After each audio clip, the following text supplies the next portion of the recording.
How does a healthy 39-year-old man die silently in his own bed, with no signs of struggle, no history of illness, and no warning at all? That question would soon haunt the quiet town of Camas, Utah. In the early hours of March 4th, 2022, Camas was asleep.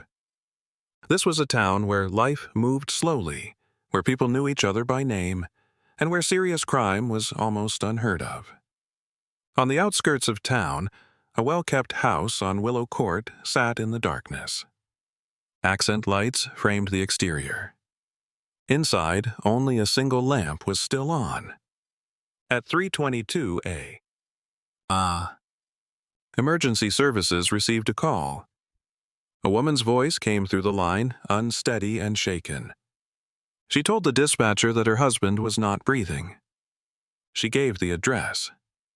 282 Willow Court. The call was logged as an urgent medical emergency. An unconscious person.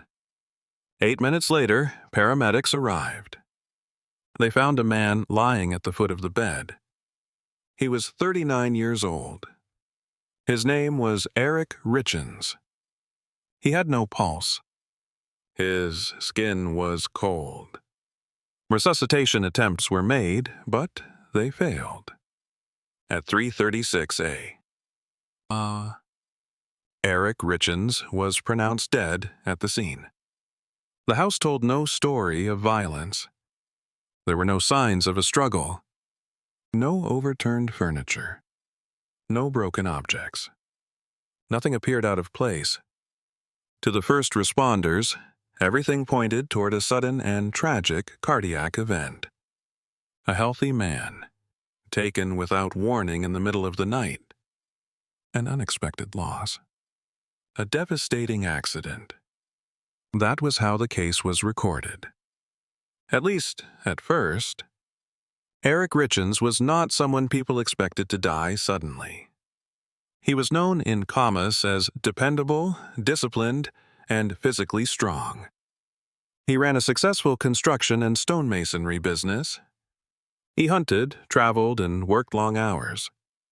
He was a father of 3 young boys and, by all accounts, a man who planned carefully and lived methodically. Nothing about his life suggested collapse. His wife, Cory Richens, told authorities that the evening before had been calm. She said they had spent time together in their bedroom, talking about the future. She prepared him a drink. Later, she claimed, one of their sons woke up from a nightmare. Cory said she went to comfort him and fell asleep beside him. When she returned to the bedroom hours later, Cory was on the floor, unresponsive. Her explanation was simple. It sounded plausible, and in a town like Camas, no one had a reason to doubt it. But deaths that appear simple sometimes hide complex truths. When Corey's body was sent for examination, the assumption of natural causes began to unravel. The toxicology report revealed something that should never have been there. A substance powerful enough to shut down the human body within minutes. A substance that does not appear by accident. What initially looked like a quiet medical tragedy would soon become the center of a criminal investigation. One that exposed deep financial conflicts, disturbing warning signs, and a trail of digital evidence that could not be ignored. This is the story of Cory Richens. A story that begins with a single question and ends with an answer that no one in Camas was prepared to face. Camas, Utah, is the kind of town people move to when they want safety, predictability, and peace. With a population of just over 2,500 residents, it has one main street, a handful of local businesses, several schools, and a church that becomes the social center every Sunday morning. In Camas, doors are often left unlocked during the day. Children ride bikes freely through neighborhoods. News travels fast even when it is minor. And when tragedy strikes, it does not stay private for long. The house on Willow Court stood slightly apart from the rest. It was larger than most, carefully maintained, with a wide driveway, trimmed lawn, and large windows that caught the mountain light in the late afternoon. To neighbors, it represented success. A family doing well. A life that had come together exactly as it was supposed to. Cory Richens, the man found dead inside that house, was known throughout the area as reliable and disciplined. Born in 1982, Eric grew up in Utah in a family that valued hard work. His parents, Gene and Linda Richens, remember him as a boy who took responsibility seriously from an early age. He spent much of his childhood helping his father, learning how to fix things, how to work with his hands, and how to follow through on commitments. After graduating from high school, Eric attended the University of Utah, where he studied construction and business. Instead of working under an established company, he chose to build something of his own. He launched a stonemasonry and construction business that gradually expanded across the region. Eric was not the kind of owner who stayed behind a desk. He visited job sites personally, oversaw materials, and often worked alongside his crew. Clients described him as punctual, detail-oriented, and honest. In an industry where trust mattered, his reputation was solid. Outside of work, hunting played a central role in Eric's life. He traveled frequently, going on hunting trips to Canada, Mexico, and even Africa. His office and home displayed trophies, photographs, and souvenirs from those expeditions. To Eric, hunting was not about display. According to friends, it was about focus, patience, and self-discipline. It was how he stayed grounded. In 2005, Eric married his first wife, Julie. The couple built a quiet life together, but it was cut short in 2011 when Julie was killed in a car accident. She had been stopped at a red light when her vehicle was struck by a pickup truck. The loss deeply affected Eric. Those close to him said he withdrew for a long time and rarely spoke about the accident. The tragedy left a permanent mark, but it did not define him. 2 years later, Eric met Cory Richens. Cory was confident, energetic, and ambitious. She had grown up in Utah and pursued higher education, earning a degree in health services before completing a master's degree in human resource management. Early in her career, she worked in healthcare administration, focusing on staff training and organizational systems. Colleagues described her as driven and competitive, someone who wanted to move forward quickly. Eventually, Cory decided healthcare would not give her the financial independence she wanted. She experimented with small business ventures before transitioning into real estate. Over time, she founded Cory Richens Realty and began specializing in high-end homes in the Park City area, about 20 minutes from Kamas. In professional settings, Cory projected confidence and control. She marketed herself as a self-made entrepreneur, someone who could operate independently and compete in a demanding market. Eric and Cory married in 2013. Together, they had 3 sons, Carter, Ashton, and Weston. To the outside world, their family appeared stable and successful. Eric worked long hours, but made a point of being home in the evenings. Cory balanced her real estate work with parenting. Neighbors remembered seeing the boys playing in the yard, Eric fixing vehicles or equipment, and Cory talking on the phone about listings and deals. Family photos showed smiling faces, holidays, and vacations. Nothing about the Richens household suggested crisis. Financially, the family seemed secure. They owned a home, maintained multiple vehicles, and had steady income streams. Eric was careful with money. He believed in planning ahead, avoiding unnecessary debt, and maintaining control over finances. He was not impulsive. He did not gamble on uncertain outcomes. His approach was methodical. Cory, however, viewed success differently. While Eric focused on stability, Cory focused on expansion. She was constantly pursuing new investments, flipping properties, and leveraging credit to fund larger projects. To her, financial growth required bold decisions. Risk was not something to avoid. It was something to manage. At first, these differences were not visible to those around them. Couples argue. Businesses have ups and downs. From the outside, the Richens family continued to function smoothly. Cory remained active on social media, sharing professional achievements and family moments. Eric remained steady and reserved, the dependable figure people had always known. But beneath that surface, tension was quietly building.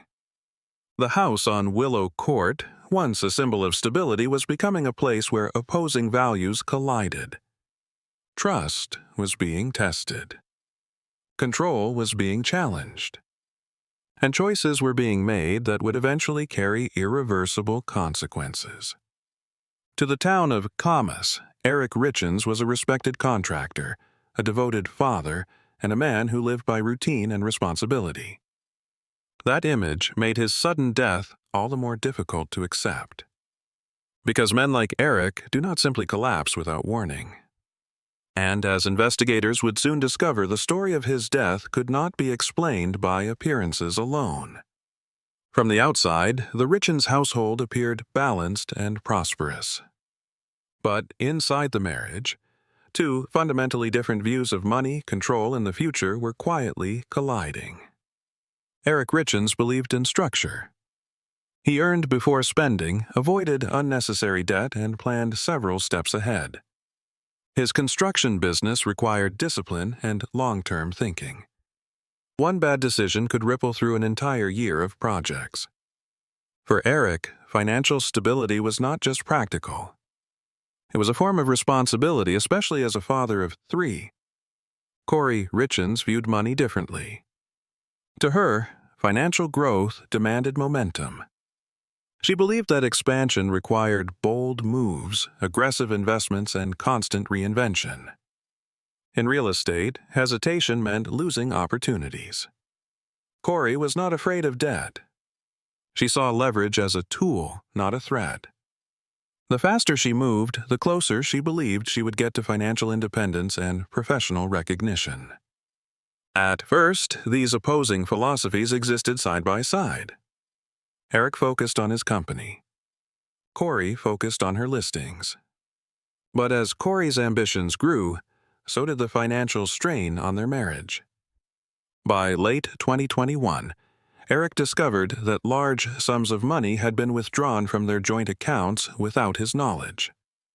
Court records would later show that the total exceeded $200,000 United States dollars.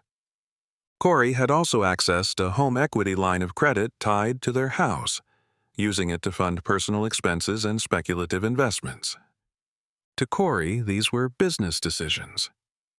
To Eric, they were a breach of trust. Arguments became more frequent. According to people close to Eric, he felt blindsided and increasingly uneasy.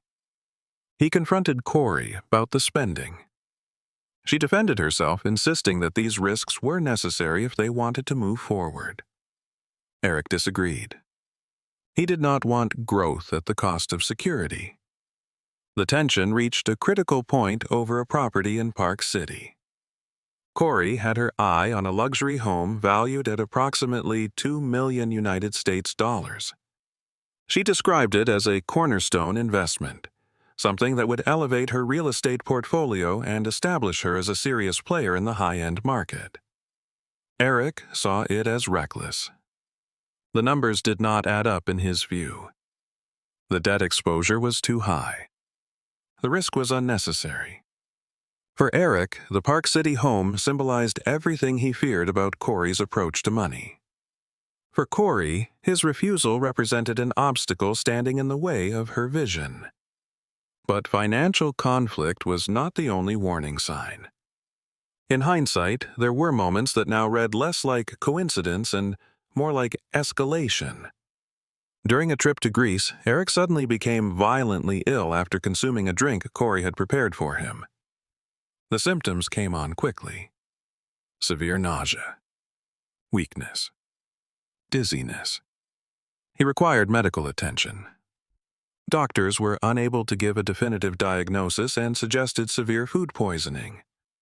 At the time, the incident was dismissed as an unfortunate travel mishap. Eric was not convinced. A few months later, on February 14, 2022, Valentine's Day, another incident occurred.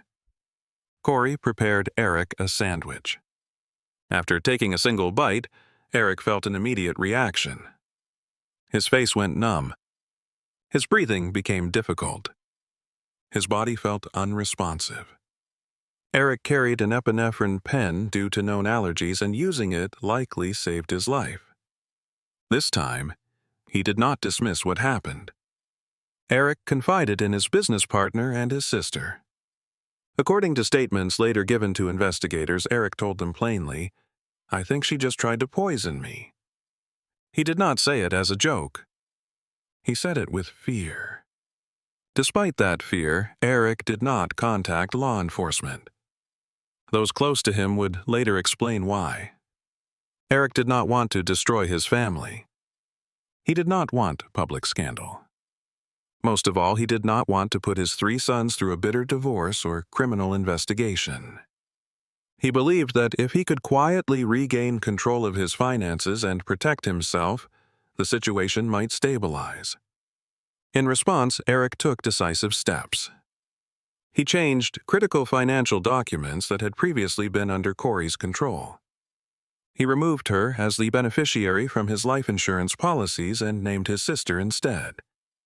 He altered his will. He revoked Cory's financial power of attorney. These were not impulsive decisions. They were calculated actions taken by someone who felt threatened and was trying to limit exposure. Outwardly, Eric continued to play the role of husband and father. But those closest to him noticed a shift. He worked longer hours. He avoided discussing future plans. He appeared tense and guarded when Cory was mentioned. The calm, steady man people knew was still there, but something underneath had changed. He no longer felt safe. Eric spoke openly with friends about his unease. He said he was staying in the marriage for the sake of his children. He believed that leaving abruptly could make things worse. He hoped time would create distance. But the pattern was already set. By early March 2022, the marriage was no longer just strained. It was unstable. Cory continued to push forward with her real estate ambitions. Eric continued to resist financial risk. The Park City home deal lingered unresolved. Trust had eroded. And the warning signs, though visible in hindsight, remained hidden from the outside world. To neighbors in Camas, nothing appeared wrong. The family still lived at Willow Court. The boys still played in the yard.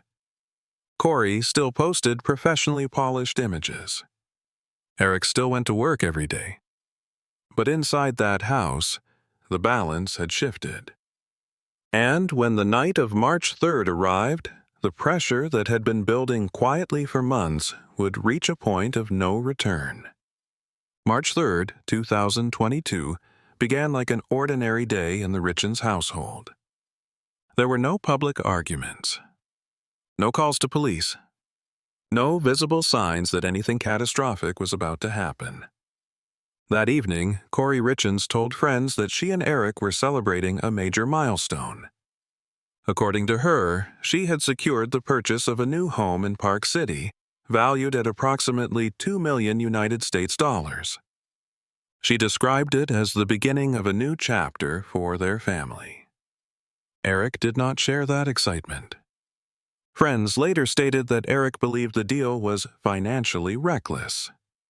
He had refused to sign off on it. But despite his objections, he returned home that night. Whatever tension existed between them, it remained behind closed doors. According to Cory's account, the couple spent the evening in their bedroom talking about their future and their children. At some point, she prepared Eric a drink. A Moscow Mule, his favorite. He drank it. Later, Cory claimed that one of their sons woke up from a nightmare. She said she went to comfort him and eventually fell asleep beside him. She stated that she did not wake again until after 3 o'clock in the morning. When she returned to the bedroom, she said Eric was on the floor, unresponsive. At 3:22 a.m. And she called emergency services. Paramedics arrived within minutes. Eric Richens was pronounced dead at the scene. There were no visible injuries, no signs of a struggle, no indication of forced entry. The initial assumption was sudden cardiac arrest. But the autopsy changed everything. Eric had no history of heart disease, no underlying medical conditions that would explain a sudden collapse. As a result, toxicology testing was ordered as a standard precaution. What it revealed shocked even experienced forensic specialists. Eric Richens had fentanyl in his system. Not a trace amount. Not a therapeutic dose. The concentration detected in his bloodstream was approximately 5 times the lethal threshold. According to the forensic report, this level would have caused rapid respiratory failure, followed by cardiac arrest. Death would have occurred within minutes. There was more. The chemical composition of the substance did not match regulated pharmaceutical fentanyl. It bore the markers of illicit non-medical grade fentanyl. Street fentanyl, the kind that does not enter a person's body by accident. Medical examiners also concluded that the drug had been ingested orally. It had not been injected. It had not been absorbed through a patch. It had been consumed, most likely through food or drink. Investigators now had a clear question. Who had access to Eric's food and drinks that night? The answer pointed in only one direction. As the investigation intensified, detectives began reconstructing the hours leading up to Eric's death. Cory Richens had claimed she fell asleep next to her son and left her phone in the bedroom. Digital forensic analysis told a different story. Phone records showed that Cory's device was unlocked more than 10 times between midnight and 3 a.m. During the window when Eric was believed to have died. Messages were sent and deleted. Some were permanently erased. This activity directly contradicted her statement that she was asleep. With a court order, investigators accessed Cory's phone backups. What they found shifted the case from suspicion to structure.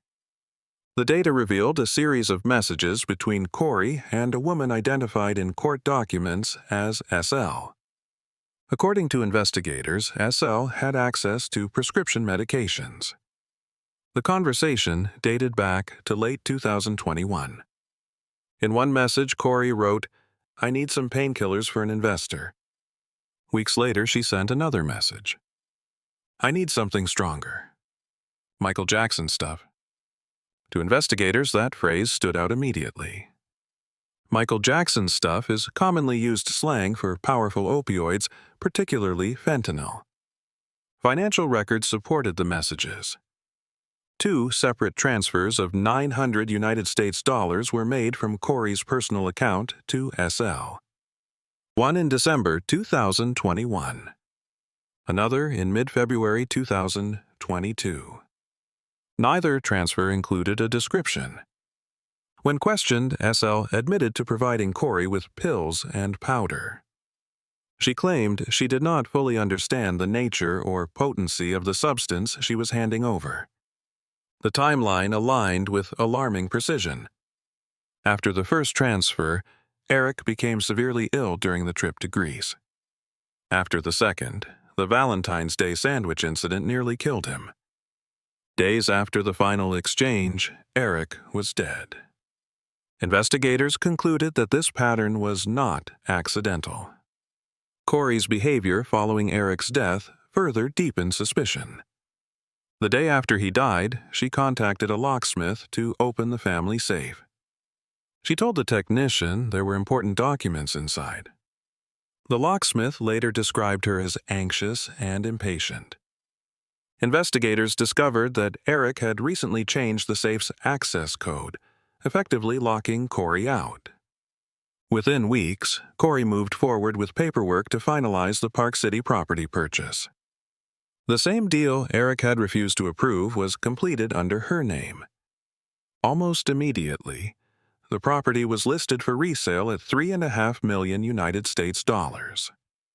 Her digital footprint revealed additional red flags. Recovered browser data showed searches related to lethal doses of fentanyl, overdose symptoms, and whether poison could be detected after cremation. Although many searches had been deleted, enough fragments remained to establish intent. For nearly a year, Cory Richens remained publicly untouchable. She was viewed as a grieving widow, raising 3 sons alone. She accepted condolences. She spoke calmly about loss. And in March 2023, she released a children's book titled Are You With Me? The book told the story of a young boy coping with the death of his father. In interviews, Cory explained that she wrote it to help her sons process grief. She appeared on television programs presenting herself as a mother who had transformed tragedy into compassion. The release date was symbolic. March 5, 2023. One day after the anniversary of Eric's death? What viewers did not know was that Cory had not written the book herself. Investigators later learned that she had commissioned it through a ghostwriting company, providing only general concepts and notes. Behind the scenes, law enforcement had completed their work. By May 2023, prosecutors had assembled a comprehensive case. Text messages, financial transfers, toxicology results, digital evidence, testimony. Each piece reinforced the same conclusion. On May 8, 2023, Cory Richens was arrested at her home in Camas. She was charged with first-degree felony murder, fraud, and forgery. Bail was denied. The image of a grieving widow collapsed overnight. The town of Camas was left to confront a reality it never expected. A death that once seemed natural had been reclassified as deliberate. A family that appeared perfect was now defined by accusation. And the story was no longer about an unexplained loss. It was about whether justice would catch up to a crime hidden in plain sight. The town of Camas has not been the same since the death of Eric Richens. What once appeared to be a sudden medical tragedy has become one of the most unsettling criminal cases in recent memory. A case that forced a quiet community to confront a disturbing reality. That violence does not always arrive with noise, blood, or visible struggle. Sometimes, it arrives silently, hidden behind routine, trust, and familiarity. Eric Richens is no longer remembered only as a skilled stonemason, a devoted father, or a reliable man who built his life with discipline and care. His name is now tied to a question that continues to echo through courtrooms and headlines. How could a man who feared for his safety, who took steps to protect himself, still end up dead inside his own home? For Cory Richens, the transformation in public perception has been just as dramatic. Once seen as a grieving widow and devoted mother, she now stands accused of orchestrating a calculated crime. Prosecutors argue that the evidence tells a consistent story. Financial motive. Access to a lethal substance. Prior warning signs. Digital footprints that contradict her account.